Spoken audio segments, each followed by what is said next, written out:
Achievers academy Kairana में बच्चों आपका स्वागत है। आज हम 11th क्लास का जो चैप्टर है आपका मात्रक तथा मापन, इसे स्टार्ट करने वाले हैं। इससे पहले मैं एक बेसिक क्लास डाली थी फिजिक्स की, वो सभी बच्चों ने पढ़ी होगी, समझा होगा। पीडीएफ में भी भेज नहीं पाया आप लोगों को, पीडीएफ जल्दी आपको मिल जाएगा, घबराने की जरूरत नहीं है। प्रॉपर नोट्स आपको प्रोवाइड कराए जाएंगे, ठीक है बच्चों। अगर ये जो वीडियो है आप जो देख रहे हैं, इसे लाइक करना मत भूलिए, इसे लाइक करें, शेयर करें और बच्चों को ज्यादा से ज्यादा इस चैनल से जोड़ें, जिससे कि और बच्चों को फायदा हो सके, ठीक है।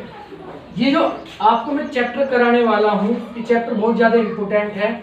कंपटीशन एग्जाम में भी काफी क्वेश्चन इसमें पूछे जाते हैं। जैसे आपका नीट का एग्जाम हो गया या अदर यूनिवर्सिटी का एंट्रेंस एग्जाम अगर आप लेते हैं तो वहाँ भी काफी क्वेश्चन इसमें से निकलते हैं। तो इंपॉर्टेंट चैप्टर है, बड़ी अच्छी तरीके से समझना है। 11th क्लास की जितनी भी फिजिक्स आप पढ़ते हो वो कंपटीशन के लिए बड़ी ही ज्यादा इंपॉर्टेंट है। 60% क्वेश्चन आपका 11th क्लास का आता है किसी कंपटीशन एग्जाम में। वो चाहे आपका अलीगढ़ मुस्लिम यूनिवर्सिटी का एग्जाम हो, जामिया का एग्जाम हो, या बीएचयू का एग्जाम हो, या आपका नीट का एग्जाम हो, अदर्स जितने भी आपके एग्जाम है, आईआईटी का आपका जो है ना जेई एडवांस या मेन जो भी आपका एग्जाम है, ठीक है, उसमें जो है ना इस चैप्टर में जो क्वेश्चन निकलते हैं तो बड़े ध्यान से समझ के लेके चलेंगे। मैं बिल्कुल बेसिक से स्टार्ट करूंगा। सबसे पहले मात्रक तथा मापन में सबसे पहले चीज आती है आपकी भौतिक राशियां। भौतिक राशियां क्या होती है? तो भौतिक राशि की छोटी सी डेफिनेशन मैं आपको बता दूं, फिजिकल क्वांटिटी से इंग्लिश में कह देते हैं, ठीक है। इसका होता है कि जिनका प्रत्यक्ष या अप्रत्यक्ष रूप से मापन किया जाता है। कि जैसे मान लीजिए मार्कर है, मैं कह दूं कि भाई इसकी हाइट जो है यहाँ से यहाँ तक की ये इसकी 10 सेंटीमीटर है, तो ये कह दिया मैंने कैसे मतलब प्रत्यक्ष रूप से कह दिया। और अगर अब मैं किसी से पूछ लूं दुकानदार से, उसने देखा नहीं से, उससे पूछ लिया भाई मार्कर क्या, वो जी एकदम से बताएगा जी 10 सेंटीमीटर है, तो क्या हो गया आपका अप्रत्यक्ष रूप से। तो जिनका प्रत्यक्ष या अप्रत्यक्ष रूप से मापा जाता है उन्हें क्या कहते हैं? भौतिक राशियां कहते हैं। जैसे द्रव्यमान, लंबाई, समय, ताप, वेग आदि, ठीक है। ये सारी कैसी होती है? आपकी भौतिक राशियां होती है। इसके बाद हम पढ़ेंगे इसमें मापन कि मापन क्या है। तो मापन क्या होता है? अगर मापन को मैं डिफाइन करूं कि जिसमें मापा जाता है, अर्थात किसी भौतिक राशि या प्राकृतिक घटना को व्याख्या के लिए हमें क्या पड़ती, किसकी आवश्यकता पड़ती है? मापन की। जैसे कि अगर आज हम कह दें कि भाई आज टेम्परेचर कितना है, तो टेम्परेचर कितना है उसके लिए क्या करना पड़ेगा? टेम्परेचर को मापना पड़ेगा। ये मार्कर मेरे हाथ में जो है इसकी लंबाई कितनी है, तो इसके लिए क्या करना पड़ेगा? आपको उसकी लंबाई मापनी पड़ेगी। इसका द्रव्यमान कितना है, वो द्रव्यमान आपको इसका तोल के मेजर करना पड़ेगा, मापना पड़ेगा, ठीक है। तो जितनी भी आपकी यहाँ से भौतिक या अभौतिक जितनी भी परिघटनाएं हैं उनकी व्याख्या के लिए मापन की आवश्यकता पड़ती है, ठीक है। और भौतिक राशि के मापन के लिए हमें निम्नलिखित दो चीजें हम लेके चलते हैं। नंबर 1 क्या लेके चलते हैं? एक होता है आपका मानक मात्रक। क्या होता है? मानक मात्रक।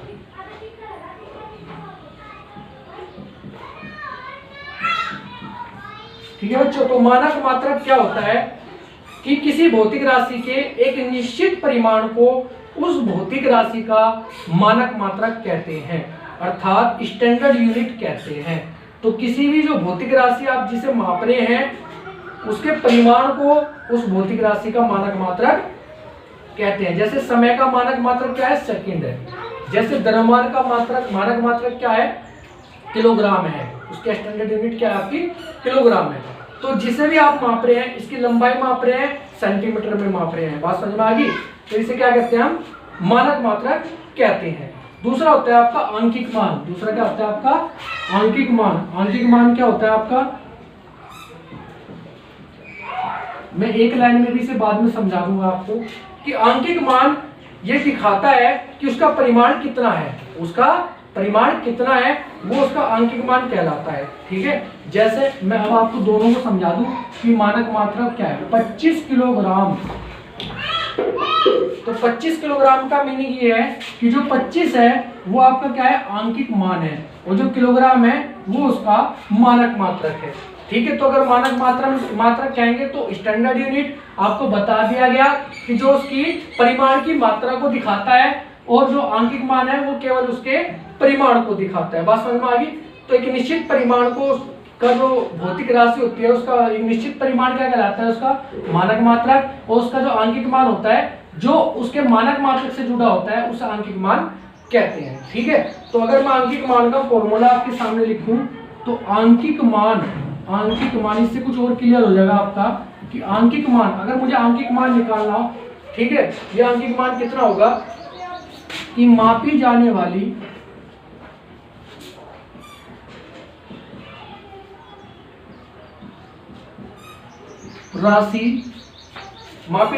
राशि या भौतिक राशि लिख दोगे, राशि का परिमाण,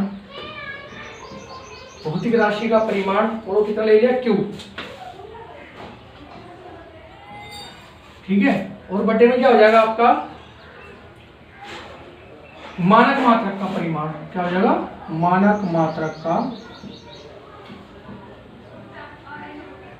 परिमाण, और ये होता है आपका ये। ठीक है, बात समझ में आ गई भाई। तो अगर मैं इसे n से डिनोट करूं तो n बराबर हो जाएगा आपका Q बटे U, n बराबर क्या हो जाएगा आपका Q बटे U हो जाएगा। क्लियर है, हमेशा ध्यान रखना है। ठीक है, तो ये बेसिक सा मैंने आपको बताया कि अगर किसी भौतिक राशि के दो भिन्न मात्रक हो, ठीक है, किसी दो भौतिक राशि उनके भिन्न मात्रक हो तो Q बराबर क्या होता है आपका, यहाँ से NU निकल कर आ गया। ठीक है, अगर भिन्न मात्रक है तो Q1 बराबर हो जाएगा, सॉरी Q बराबर हो जाएगा N1 की भौतिक राशि तो समान रहेगी, U1 बराबर क्या N2 U2। ये सूत्र आप याद रखेंगे, आगे यूज होने वाला है। ठीक है, तो भौतिक राशि क्या हो जाएगी N1 U1। भाई कह दे कि एक का किलोग्राम है और एक का ग्राम है, भाई सिंपल सी बात है, 1 किलोग्राम किसके बराबर है 1000 ग्राम के। ठीक है, तो ये इसका आंकिक मान हो गया, और ये क्या हो गया इसका, एक तो इसकी आंकिक वैल्यू होगी, क्या हो गया इसका किलोग्राम इसका मात्रक हो गया, 1000 में कन्वर्ट है तो दोनों बराबर ही, भौतिक राशि तो एक ही द्रव्यमान ही है। बात समझ में आ गई, तो ऐसे लिख सकते हैं N1 U1 बराबर N2 U2। आगे इसमें हम पढ़ते हैं, ये आपका मानक मात्रक हो गया, इससे आगे हम चलते हैं इसमें मूल राशि तथा मूल मात्रक, मूल राशि तथा मूल मात्रक। जैसे नाम से क्लियर है, मूल होता है फंडामेंटल, इंग्लिश में बोल देते हैं फंडामेंटल। ठीक है, तो फंडामेंटल क्या होता है, मूल राशि कि जिन्हें व्यक्त करने के लिए अन्य किसी राशि की आवश्यकता नहीं होती। ठीक है, जो केवल सेल्फ डिपेंड है, मीन्स उन्हें व्यक्त करने के लिए किसी दूसरी राशि की आवश्यकता नहीं होती, तो क्या कहलाती है आपकी मूल राशि। तो वे भौतिक राशि जो पूर्णतः स्वतंत्र है, जिन्हें एक दूसरे के पदों में व्यक्त नहीं किया जा सकता है, मूल राशियां कहलाती है। और इनके जो मात्रक होते हैं वे क्या कहलाते हैं, मूल मात्रक। तो जिन्हें जो स्वतंत्र है, जिन्हें व्यक्त करने के लिए अन्य राशि की आवश्यकता नहीं होती, उन्हें क्या कहते हैं मूल राशि, और उनके जो मात्रक होते हैं वो क्या कहलाते हैं आपके मूल मात्रक। बात समझ में आ गई, तो मूल राशियां तथा मूल मात्रक, बात समझ में आ रही होगी भाई कि मूल राशियां और मूल मात्रक आपके क्या है। तो मूल राशि आपको बता दीजिए और मूल मात्रक आपको बता दीजिए। ठीक है, मूल राशियां आपकी 7 प्रकार की होती है। ठीक है, मूल राशियां आपकी 7 प्रकार की होती हैं। ठीक है, जैसे आपका लंबाई हो गया, द्रव्यमान हो गया, समय हो गया, ज्योति तीव्रता होगी, पदार्थ की मात्रा होगी, विद्युत धारा होगी। ठीक है, ये सब क्या है आपके मूल मात्रक है, मूल राशि है, और इनके जो मात्रक है मूल मात्रक है। ठीक है, केवल हम यहाँ डेफिनेशन पढ़ेंगे, इससे आगे का जो है भी वो आपको जो है ना आगे मैं बता दूंगा सारा ओपन ही करके। ठीक है, कुछ प्रणाली आपको दे रखी है, सीजीएस प्रणाली। सीजीएस प्रणाली होती है CGS, सेंटीमीटर ग्राम सेकंड। ये फ्रांसीसी प्रणाली है, केवल बेसिक बताता जा रहा हूँ, समझ के लेके चलेंगे कि CGS, C for centimetre, G for gram, S for second फ्रांसीसी प्रणाली है। ठीक है, अगर इसे स्टैंडर्ड लेते तो CGS प्रणाली बोल देते। पूछ लेता है कि भाई MKS को CGS में चेंज करो, तो पता होना चाहिए कि CGS, C for centimetre, G for gram, S for second. Clear है भाई? ठीक है, ये आपको पता होना चाहिए बच्चों। अब तक अगर आपने नहीं पढ़ा 10th क्लास में तो अब इसे क्लियर कर लेंगे। दूसरा होता है आपका MKS होता है metre kilogram second, metre kilogram second. बात समझ में आ गई भाई? तो ये होता है मीटर किलोग्राम सेकंड। बात समझ में आ गई? MKS जो होता है मीटर किलोग्राम सेकंड होता है, इसे मीट्रिक प्रणाली भी बोलते हैं। ठीक है, इसके अंदर मीटर किलोग्राम सेकंड वाला स्टैंडर्ड यूज करते हैं। ठीक है, एक होती है FPS होता है फुट पाउंड सेकंड। ये भी याद रखना हमेशा, फुट पाउंड सेकंड। ये फुट, ये पाउंड और ये सेकंड, ये इतना खास नहीं है, लेकिन ये दोनों इंपॉर्टेंट है, इन्हें अच्छे तरीके से आप समझ लेंगे। ठीक है, बात समझ में आ गई भाई? इसके बाद आपके जो मूल मात्रक है और उनके यूनिट है, मैं एक बार यहाँ लिखवा दूं। ठीक है, थोड़ा समझ में आ जाएगा, और जो इसका आगे है वो देख लेंगे। ठीक है, मूल मात्रक कौन कौन से होते हैं आपके, पहले मूल मात्रक में लिख देता हूँ। नंबर 1 लंबाई, ठीक है। मूल मात्रक का जो मूल मात्रक होता है इसका क्या होता है, मीटर, क्या होता है। और दूसरा हो गया आपका द्रव्यमान, द्रव्यमान का क्या होता है आपका किलोग्राम, पूरा ही लिख दूँ, पूरा ही लिख देता हूँ, ठीक है। ये हो गया आपका किलोग्राम। तीसरा हो गया समय, सेकंड, ठीक है। नंबर 4 पदार्थ की मात्रा, मोल, ज्योति तीव्रता,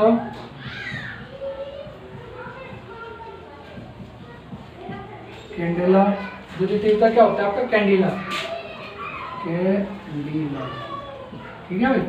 नेक्स्ट नंबर 6 आपका होता है विद्युत धारा, एम्पियर, ठीक है बच्चों। तो ये हो गया आपका एम्पियर। इससे आगे चलेंगे इसमें नंबर 7, नंबर 7 क्या रहेगा इसमें, तापमान, ताप कह दूं, ताप का क्या होता है डिग्री सेल्सियस, सेल्सियस में ले देंगे इसे, ताप का सेल्सियस केल्विन ले लेंगे, जो मूल मात्रक होता है वो आपका होता है केल्विन, ठीक है। तो ये आपके 7 मूल राशि होती है और इनके मूल मात्रक होते हैं। बात समझ में आ गई। हमेशा ध्यान रखना कि ये 7 के द्वारा ही अन्य राशियां प्राप्त की जाती है, इन 7 के द्वारा ये 7 मात्रक ही वहां से यूज होंगे, ठीक है। वो कोई सा मात्रक आपका यूज नहीं होगा। तो बच्चों ये आपके मूल मात्रक और मूल राशियां होगी, ठीक है। इनकी डेफिनेशन भी आपकी बुक में दे रखी है, नहीं होगी तो कोई दिक्कत नहीं है, पढ़ लेना, बेसिक पता होना चाहिए कहां से निकल गया। जैसे मैं छोटी मोटी सी डेफिनेशन आपको बता दूं कि मीटर कहां से निकल गया, कि 1 मीटर वह दूरी है जो प्रकाश निर्वात में 1 सेकंड में 299792458वें सेकंड में तय करता है, ठीक है। ये इसकी प्रॉपर डेफिनेशन है कि स्टैंडर्ड कहां से चूज कर रखा है, किलोग्राम कहां से लिया, कि किलोग्राम क्या है कि 1 किलोग्राम पेरिस के निकट सेवेरस में स्थित अंतरराष्ट्रीय मापतोल ब्यूरो में रखे प्लेटिनम इरिडियम के एक विशेष बेलन का द्रव्यमान माना गया है। व्यवहार में 4 डिग्री सी पर 1000.028 घन सेंटीमीटर पानी का द्रव्यमान 1 किलोग्राम होता है। ये स्टैंडर्ड आपके जो है ना मान रखे हैं। ऐसा आपके जो है ना सभी डेफिनेशंस आप इसमें पढ़ लेंगे। क्लियर है बच्चों, ठीक है। तो इसमें मैं आगे पढ़ाता हूँ आपको व्युत्पन्न मात्रक क्या होती है। तो मूल राशि और मूल मात्रक थे, अब मूल राशि व्युत्पन्न राशि का व्युत्पन्न मात्रक हम पढ़ेंगे, ठीक है। मैं आपको बेसिक से समझा दूंगा इसको कि व्युत्पन्न राशियां, जैसे नाम से क्लियर हो रही होंगी कि व्युत्पन्न राशियां जो उत्पन्न होती हैं किसके द्वारा, मूल राशियों के द्वारा। तो वे राशियां जो मूल राशियों के द्वारा उत्पन्न होती हैं व्युत्पन्न राशियां कहलाती हैं, तथा उनके मात्रक व्युत्पन्न मात्रक कहलाते हैं। जैसे भाई मान लिया डेफिनेशन तो मैंने आपको बता दी कि जो मूल राशियों से प्राप्त होगी व्युत्पन्न राशियां हैं उनके व्युत्पन्न मात्रक, तो व्युत्पन्न मात्रक उनके मात्रक क्या कहलाएंगे, व्युत्पन्न। तो व्युत्पन्न मात्रक की बात करूं, जैसे मान लिया कि भाई अगर हमें कंसीडर करना वेग का मात्रक, वेग, देखो वेग बराबर होता है दूरी बटे समय, तुमने पढ़ रखा क्या है, दूरी बटे समय, मात्रक भी लिख के चलो। और दूरी हुई या लंबाई हुई वो क्या होती है आपकी, वो आपका कैसी मूल राशि है, समय भी मूल राशि है, तो इसी से प्राप्त होगा। दूरी का क्या हो गया मात्रक, दूरी का हो गया मीटर, क्या हो गया मीटर, समय का हो गया सेकंड। तो कितना निकल गया भाई आपका मीटर पर सेकंड। तो ये कैसा मात्रक है आपका, ये व्युत्पन्न मात्रक है। कैसा मात्रक है, व्युत्पन्न मात्रक है। और भी ले सकते हैं, थोड़ा सा और समझा दूंगा आपको। त्वरण, त्वरण का क्या वैसे मीटर पर सेकंड स्क्वायर, कैसे निकल गया होगा कि सूत्र पता आपको क्या है त्वरण का, त्वरण का होता है वेग बटे समय, वेग का कितना है मीटर पर सेकंड, तो सेकंड एक जुड़ जाएगा तो मीटर पर सेकंड स्क्वायर, ठीक है भाई। नंबर 3 बल का निकाल लो आप, बल, भाई बल आप न्यूटन का फॉर्मूला पढ़ा हुआ है, F बराबर m में से निकाल लो। m का क्या होगा किलोग्राम और a का कितना है मीटर पर सेकंड स्क्वायर। बात समझ में आ गई। तो ऐसे जो है हम प्राप्त कर सकते हैं व्युत्पन्न राशियां और व्युत्पन्न मात्रक, ये समझ में आ रहा होगा आपको, ठीक है। छोटी छोटी सी चीजें आपको दिखा रखी है कि जैसे आपको पता होना चाहिए कि 1 सेंटीमीटर में कितने मीटर होते हैं, 10 की घात माइनस 2 मीटर, सिंपल सी बात है। 1 मीटर में सेंटीमीटर कितने 100 सेंटीमीटर, ये बेसिक से आपको। मिलीमीटर क्या है भाई, 1 मिलीमीटर बराबर 10 की घात माइनस 3 मीटर होते हैं, ठीक है। माइक्रोन में 10 की घात माइनस 6 मीटर होता है। माइक्रोन में लिख देता हूँ, शायद आपको ना पता हो, इसे ऐसे डिनोट करते हैं, इसे माइक्रोन कहते हैं, 10 की घात माइनस 6 मीटर। एक एंगस्ट्रॉम भी लिख देता हूँ 10 की घात माइनस 10 मीटर, ये भी आपको पता होना चाहिए। ठीक है बच्चों, इसके बाद आगे चलते हैं, इसमें नैनोमीटर भी आपको पता होना चाहिए, पूछ लेता है 1 नैनोमीटर, 1 नैनो बराबर 10 की घात माइनस 9 मीटर, अगर मीटर की बात करें। ठीक है, तो नैनो पता होना चाहिए। ठीक है, आगे तो फर्मी भी आप देख लो, फर्मी बराबर 10 की घात माइनस 15 मीटर। ठीक है, क्लियर है भाई। और इससे आगे अगर आप देखना चाह रहे हैं इसमें एक्स यूनिट वैसे तो पूछते नहीं, छोड़ दो आगे से।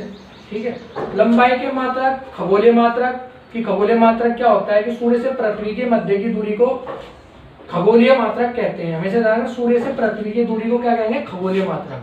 बात समझ में आ गई। और 1 AU से डिनोट करते हैं, 1 AU खगोलीय मात्रक बोलते हैं। 1 AU बराबर आपका होता है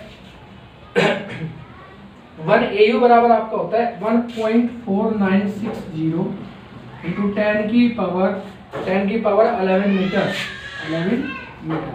ठीक है भाई, ये आप हमेशा याद रखेंगे। ठीक है, इसके बाद आता है प्रकाश वर्ष। प्रकाश वर्ष क्या होता है, प्रकाश द्वारा एक वर्ष में निर्वात में चली गई दूरी को प्रकाश वर्ष कहते हैं। फिर दोबारा देख लेंगे, प्रकाश वर्ष, एक वर्ष में प्रकाश जितनी दूरी तय कर रहा है उसे क्या कहेंगे, प्रकाश वर्ष कहेंगे। और अगर हम एक प्रकाश वर्ष तो निकालना चाहते हैं तो निर्वात और प्रकाश की चाल रख लेंगे और एक वर्ष में कुछ सेकंड रख लेंगे, कैलकुलेशन करेंगे तो निकल कर आएगा आपको। ठीक है, मैं दोबारा लिख के दिखा रहा हूँ, एक प्रकाश वर्ष, एक प्रकाश वर्ष क्या हो गया आपका, निर्वात में चाल कितने हो, प्रकाश के 3 × 10 की घात 8। और भाई इसमें क्या करेंगे, एक वर्ष में 365 दिन हुए हैं, 24 घंटे हुए हैं और 60 मिनट हुए हैं और 60 सेकंड हुए। इसकी मल्टीप्लिकेशन कर लें और जैसे आप ये मल्टीप्लिकेशन उठाओगे तो 9.46 इंटू 10 की पावर कितनी, 10 की पावर आ जाएगा आपको 15, शायद 15 आ जाएगी, 15 मीटर। ठीक है, प्रकाश वर्ष निकल कर आ जाएगा उसका। क्लियर है बच्चों। ठीक है, तो ये आप जो है सब पढ़ लोगे। क्लियर है, ऐसे आपके द्रव्यमान के मात्रक होते हैं, वो थोड़ा बहुत बेसिक सा आप देख लेंगे इसे। ठीक है, तो इस तरह ये आपके मात्रक खत्म हो जाते हैं।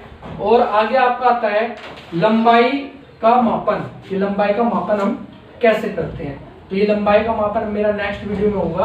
आज की वीडियो आपकी यहीं तक, आपको ये सारा बेसिक यार पढ़ना है बच्चों। इससे आगे की वीडियो आपको कल मिलेगी।